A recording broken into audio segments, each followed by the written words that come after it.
तो 8वें वेतन आयोग को लेकर इस वक्त की बड़ी खबर सामने आ रही है। कर्मचारियों पेंशनर से सुझाव मांगे गए हैं। 30 अप्रैल तक ये सुझाव भेजे जा सकते हैं।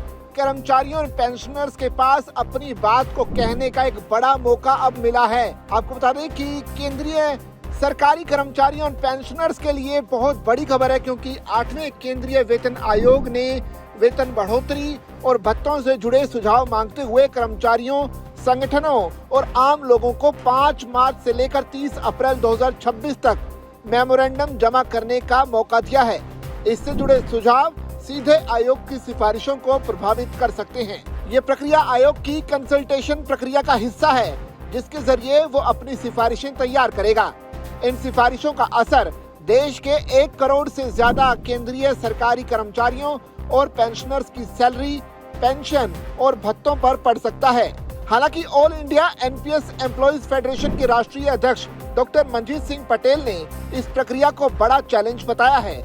उनका कहना है कि ये एक ना खत्म होने जैसी प्रक्रिया बन सकती है। आयोग का साफ तौर पर कहना है कि कर्मचारी, पेंशनर, कर्मचारी संघ, संस्थान और अन्य इच्छुक व्यक्ति अपने सुझाव ऑनलाइन माध्यम से भेज सकते हैं। इसके लिए 2 प्लेटफॉर्म उपलब्ध कराए गए हैं।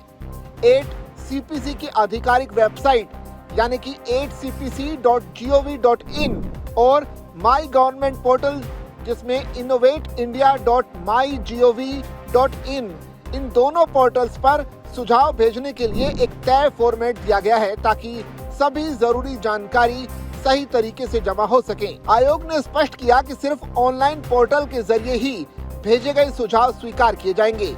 कागज पर भेजे गए दस्तावेज, ईमेल या PDF फाइलों को स्वीकार किए जाने की संभावना नहीं है। केंद्र सरकार ने 3 नवंबर 2025 को 8वें वेतन आयोग का गठन किया था।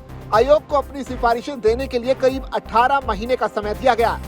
जरूरत पड़ने पर आयोग अंतिम रिपोर्ट से पहले कुछ मुद्दों पर अंतरिम रिपोर्ट भी दे सकता है। दरअसल केंद्रीय वेतन आयोग हर लगभग 10 साल में बनाया जाता है। इसका मकसद सरकारी कर्मचारियों की सैलरी, पेंशन, रिटायरमेंट बेनिफिट और सेवा शर्तों की समीक्षा करना होता है। आयोग का कहना है कि यह परामर्श प्रक्रिया कर्मचारियों और पेंशनर्स को अपनी राय रखने का मौका देती है। इससे आयोग को ऐसी सिफारिशें तैयार करने में मदद मिलेगी जो कर्मचारियों की उम्मीदों, महंगाई और बदलती आर्थिक परिस्थितियों के अनुरूप हों। All India NPS employees federation के राष्ट्रीय अध्यक्ष डॉक्टर मनजीत सिंह पटेल का कहना है कि अगर लाखों की संख्या में लोग अपने सुझाव भेजेंगे तो उनको स्टडी करना कमीशन के लिए एक बड़ा चैलेंज हो सकता है और ये एक ना खत्म होने जैसी प्रक्रिया बन सकती है।